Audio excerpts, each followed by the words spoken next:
আহ, আহ, এই এই 2 দিন 3 দিন 4 দিনেই হ'ল মই এই অডিঅ'খন যিখন মই পালোঁ, মই এইখন শুনি পেলাই মই নিশ্চয় গম পালোঁ যে এই কথা, এই দুজনৰ যে কথা আলোচনা এইটো কাৰ আছিলে।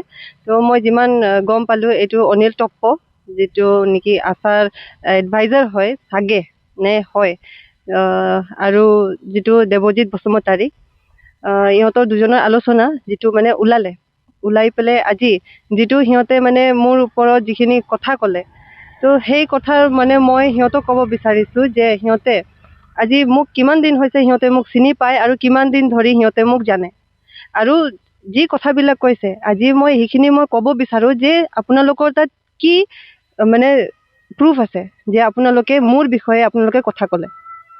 যদি আপোনালোকৰ ওচৰত কিবা প্ৰুফ আছে আপোনালোকে ওলাই দিয়ক। আৰু মই ইমানখিনি ক'ব বিচাৰিম যে কথা এটা ওলোৱাৰ লগে লগে আপোনালোকে এইটো নহয় যে আপোনালোকে ছ'চিয়েল মিডিয়াত আপলোড কৰিব বা মানে ভাইৰেল কৰিব। সঁচা মিছা সেইটো আপোনালোকেও জানিব লাগিছিলে কথাখিনি। আপোনালোকে কথাখিনি নজনাকৈ আপোনালোকে তেনেকৈ অডিঅ'টো আপোনালোকে বাহিৰত ওলোৱাটো মানে বহুত ডাঙৰ মানে এটা কথা হৈছে। আৰু লগতে এতিয়া মই এজনী এক্ট্ৰেছ হয়, লগতে মই জাতিৰ কামৰ কাৰণেও মই ওলাই আহিছোঁ। যদি তাত আপোনালোকে কিবা প্ৰব্লেম পাইছে, যদি তাত আপোনালোকৰ কিবা অসুবিধা হৈছে, তেনেহ'লে আপোনালোকে আমাক হেৰি কৰি দিব পাৰে। আমি নাই ইয়াতে আমি কিবা স্বাৰ্থৰ কাৰণে আহিছোঁ নে কিবা পইচাৰ কাৰণে আহিছোঁ। আমি একো পইচাৰ কাৰণে অহা নাই, আমি একো স্বাৰ্থৰ কাৰণে অহা নাই। আপোনালোকে চাগে আহিব পাৰে পইচাৰ কাৰণে, কিবা হেৰিৰ কাৰণে, স্বাৰ্থৰ কাৰণে আপোনালোকে আহিছে, কিন্তু আমি আহিছোঁ আমি নিজৰ জাতিৰ কাৰণে আহিছোঁ। ইয়াত আমাৰ কোনো পইচা পাতিৰ লগত কোনো লেনদেন নাই। আপোনালোকৰ প্ৰব্লেম হৈছে, আপোনালোকে আমাক আঁতৰাই দিলেও আমাৰ একো প্ৰব্লেম নহয়, কাৰণ আমি না ইয়াত আমি 1 টকা পাইছোঁ, না আমি আঁতৰি গ'লে না আমাৰ কিবা লছ হ'ব, একো লছ নহয়। কিন্তু কথাটো লছ এইটোত যে আপোনালোকে যিটো মিছা মানে অভিযোগ লগাইছে সেইটোত মোৰ ক্ষতি হ'ব, কাৰণ মোৰ কেৰিয়াৰৰো কথা আছে। চ' আপোনালোকে যিখিনি মানে কথা কৈছে সেইটো মই কওঁ যে সেইটো ট'টেলি মিছা, আৰু মই এইখিনি কওঁ যে আপোনালোকে সেইটো এটা প্ৰুফ ওলাই দিয়ক।